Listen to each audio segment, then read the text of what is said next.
Boy, t'es sûr que tu vas avoir assez de bras? C'est là qu'on voit qu'on vieillit, hein? Non, non, là, c'est parfait, par exemple. C'est pas confortable, mais c'est parfait.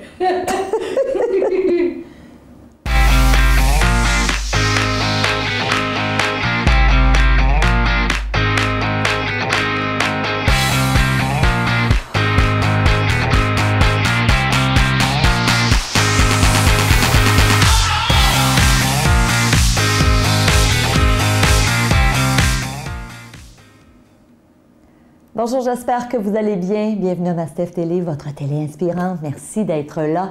Aujourd'hui, dans cette capsule, je vous partage comment instantanément diminuer votre courbe de stress. Donc, évidemment, on vit dans un monde où tout va vite, où souvent on est stressé. Puis je vous dis ça, j'ai moi-même écrit un livre qui s'appelle « Pour mieux vivre avec le stress ». Puis des fois, je me dis « Stéphanie, tu devrais lire ton livre. » Il faut que je le revisite. Parce que oui, effectivement, dans cette vie où on s'en met beaucoup souvent sur les épaules, on veut souvent être bon dans tout, on veut être une super maman. En tout cas, dans mon cas, je veux être la meilleure maman du monde. Je veux performer au niveau professionnel, je veux vous en donner plus, je veux être une bonne amie, je veux être une bonne épouse, je veux être présente pour mes parents. Donc, tu sais, je veux pas dans cette vie où je veux m'entraîner, je veux être en forme, je veux avoir le corps dont je suis fière. Alors, tout ça, à un moment donné, ça fait qu'on peut vivre du stress, on se met beaucoup de pression. Je vous donne un outil aujourd'hui. Alors, ce qu'il faut savoir, premièrement, c'est que le stress, c'est une émotion qui est composée. Donc, qu'est-ce qu'on veut dire par là? C'est que lorsque je vis du stress, il y a deux éléments qui sont présents. Premier élément, il y a une peur. Et le deuxième élément, c'est une impuissance. Et je vous explique. Quand je vis du stress, c'est quand quelque part, j'appréhende quelque chose ou j'ai peur de quelque chose. Et en même temps, il y a une autre émotion qui est présente, c'est que je me sens plus ou moins capable de faire face à la situation. Et je donne souvent ces exemples-là en conférence. Par exemple, j'ai peur de manquer d'argent. Okay? Donc, ça me cause du stress. J'ai peur de ne pas être capable d'arriver à la fin du mois, donc j'ai une peur. Et en même temps, je me sens plus ou moins capable de faire face à la situation. Donc, je me dis, hey my God, s'il fallait que ça arrive, si à la fin du mois, je n'étais pas capable de payer à temps ma carte de crédit ou mon loyer, ça serait la fin du monde. Donc, il faut, pour ressentir du stress, que ces deux émotions-là soient présentes, la peur et l'impuissance. Dès qu'il y en a une des deux qui est plus présente, la courbe de stress diminue drastiquement. Je vous donne un exemple. La personne qui se dit, j'ai peur de ne pas arriver à la fin du mois. Hein, j'ai peur. Donc, l'émotion peur est là. Mais qu'en même temps, elle se dit, OK, mais si ça arrivait, je trouverais des solutions, je serais capable de faire face à la situation, je pourrais m'organiser. Donc, j'ai des ressources. Évidemment, l'impuissance n'étant pas là, on s'entend que oui, il y a un élément peur, mais la courbe de stress est beaucoup moins élevée parce que je n'ai pas ce sentiment de « Ah, je ne peux pas rien faire ». Je me sens impuissant à faire face à cette situation-là. Évidemment, si vous y pensez au quotidien, on a, quand on vit du stress, souvent ces deux émotions-là. Donc, exemple, c'est sur un paquet de trucs. J'ai peur d'être en retard, puis s'il fallait que ça arrive, ce serait la fin du monde. J'ai peur, je ne sais pas, de ne pas réussir cet entretien d'embauche, puis s'il fallait que ça arrive, ce serait une catastrophe. Donc, c'est souvent ça, les phrases qu'on va se retourner en boucle dans notre tête. Évidemment, moi, j'ai étudié une approche qui s'appelle l'approche émotivo-rationnelle, qui est une approche cognitive comportementale dans laquelle on enseigne aux gens que nos émotions, donc le stress qu'on vit entre autres, ça vient de nos perceptions, ça vient de nos façons de voir la vie. Et que deux personnes face à une même situation ne vivront pas ça du tout de la même façon. Alors, deux personnes qui sont dans la salle d'attente avant une entrevue d'embauche, un entretien d'embauche, il y en a un qui va être hyper stressé. Pourquoi? Parce qu'il va se dire, j'ai peur de ne pas réussir, puis s'il fallait que je n'aie pas la job, ça serait la fin du monde. Et l'autre à côté, dans le siège à côté, il va se dire, ah ben, j'ai une petite excitation, j'ai une petite nervosité qui est normale, on s'entend, mais en même temps, je donne mon 100%, puis je lâche prise sur le résultat. Si c'est pas ça, ça va être d'autres choses. Je vais trouver d'autres choses. On s'entend que c'est la même situation. Deux personnes dans une salle qui attendent de passer une entrevue, mais leur façon de voir les choses, leur perception de l'événement est diamétralement opposée et évidemment, elles vivent des émotions complètement différentes. Donc, pour être en mesure de bien gérer notre stress et de le diminuer instantanément, je vous donne des petites phrases clés. Premièrement, quand vous vivez une situation, et que là, on le sent, hein, le stress, on le ressent, vous le savez, souvent, on va avoir des symptômes même physiques, et ça, c'est très important de les écouter, mais automatiquement, quand je sens que j'ai du stress, posez-vous toujours la question suivante, est-ce que c'est si grave que ça?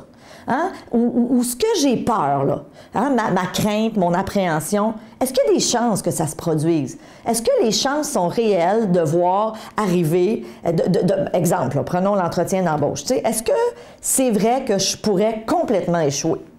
Bien, peut-être que oui, peut-être que oui. Maintenant, l'autre question à se poser, c'est pour travailler au niveau de l'impuissance, parce qu'oubliez-le pas, si j'ai la peur, mais que je n'ai pas l'impuissance, il y a un certain stress, mais il est ressenti à une intensité beaucoup moins élevée.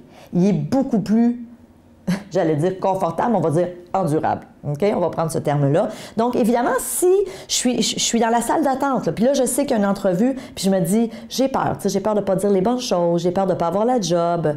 Mais qu'en même temps, de l'autre côté, je me dis, hey, si ça arrive, ça va être une catastrophe. Est-ce que je ne peux pas travailler là-dessus? C'est quoi la question que je peux me poser pour diminuer mon sentiment d'impuissance? Et la question, c'est, est-ce que réellement, si je n'ai pas la job, est-ce que réellement, ça va être la fin du monde comme je le prétends, puis comme je le tourne dans ma tête? Et c'est ça, souvent, qui va vous aider à relativiser, à dire, OK, c'est sûr que je souhaiterais que ça marche. Je souhaite avoir l'emploi, mais en même temps, ça se peut-tu qu'il y a peut-être quelque chose de mieux? Ça se peut-tu que si c'est pas ça, ça va être autre chose? Donc, évidemment, on veut soit travailler sur la peur ou l'impuissance, ou mieux encore, sur les deux. OK? Et des peurs, on en a tous, et c'est ça qui nous cause du stress. Souvent, les gens vont dire, mais non, j'ai pas de peur. Tu sais, exemple, je suis stressée parce que là, c'est le matin, il faut que j'amène les enfants à l'école, j'ai plein de choses. Oui, mais en quelque part, si tu es très honnête avec toi, souvent, c'est qu'il y a une crainte.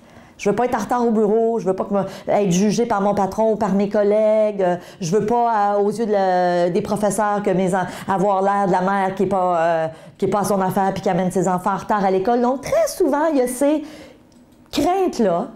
Mais à partir du moment où je suis capable de me parler à moi-même, parce que moi, je le dis souvent en conférence, tu es le boss de ta tête. C'est toi le patron de ta tête. C'est toi qui décide d'interpréter une situation d'une façon X ou d'une façon Y. Et si je suis capable de me dire, attends une minute, là, on est dans le jus à matin, les enfants ne veulent pas s'habiller, c'est l'hiver, l'autre ne veut pas mettre sa tuque, on risque d'être en retard. OK, c'est-tu la fin du monde? C'est pas le fun, c'est pas souhaitable. J'aurais aimé vraiment mieux qu'ils s'habillent tout seuls, puis qu'ils mettent leur tuque, puis qu'ils soient heureux de s'habiller et fiers de vivre. Mais un matin, c'est pas ça. Puis ça se peut qu'on soit en retard, puis ça se peut qu'il y ait du trafic, puis ça se peut que moi... C'est-tu si grave que ça? C'est pas souhaitable, mais est-ce que c'est réellement la fin du monde? Puis souvent, je dis cette phrase-là, je dis... Ça m'arrive des fois de me dire, oh, mais dans 2, 3, 4, 5 ans, là, cette situation, ce matin-là, là, je vais-tu trouver ça encore aussi grave qu'un matin? Et automatiquement... 99 du temps, la réponse, c'est « ben non, dans 5 ans, je ne m'en rappellerai plus. Dans 2 semaines, je ne m'en rappellerai plus. » OK? C'est ça la réalité. Et ça nous aide à relativiser. Ça nous aide à remettre en perspective. Ça nous aide à changer justement notre interprétation, notre perception d'une situation qui, sur le coup, là, on a le sentiment d'urgence, puis on est comme « on est de même », tu sais. Et c'est la même chose au travail. Vous avez un client pas facile qui, je sais pas, moi, vous engueule au téléphone ou en personne. Tu sais, sur le coup, c'est normal. Notre courbe de stress va augmenter. On se dit c'est la fin du monde. Puis on peut même avoir des, j'appelle ça mixed emotion. Donc, il y a la colère qui embarque, il n'y a pas d'affaires. Donc, tout ça se mélange. Parlez-vous. Tu sais, moi, je dis toujours, c'est à qui que tu fais le plus mal quand tu te laisses vivre du stress, puis quand tu te laisses emporter par des émotions comme du stress, mais aussi de la colère, de la culpabilité, puis toutes ces émotions-là pas agréables. C'est à qui que tu fais le plus mal, c'est à toi. Et c'est toi qui peux décider de complètement changer ta perception d'un événement, d'une situation, du comportement de quelqu'un que tu juges inapproprié. OK? Alors, j'espère que ça saura vous aider. Évidemment, si vous avez envie d'en savoir plus sur le stress, super bon livre d'une auteure très prolifique, moi, pour mieux vivre avec le stress. Et évidemment, vous pouvez pas le télécharger, mais le commander sur mon site web. On va vous l'envoyer par la poste avec grand plaisir. Alors, d'ici là, je vous souhaite beaucoup de zénitude. Je vous souhaite du calme. Je vous souhaite de la paix intérieure. C'est ça qu'on veut dans le fond. On veut être moins stressé puis plus en paix. On est-tu d'accord? Alors, je vous dis merci d'être là, chère membre premium. Je vous aime. Je vous souhaite le meilleur. Si vous aimez ce que je fais, s'il vous plaît, parlez-en. J'ai besoin de vous pour rejoindre 10 millions de personnes au cours de la prochaine décennie. Alors, merci du fond du cœur et je vous dis à la prochaine. Salut la gang!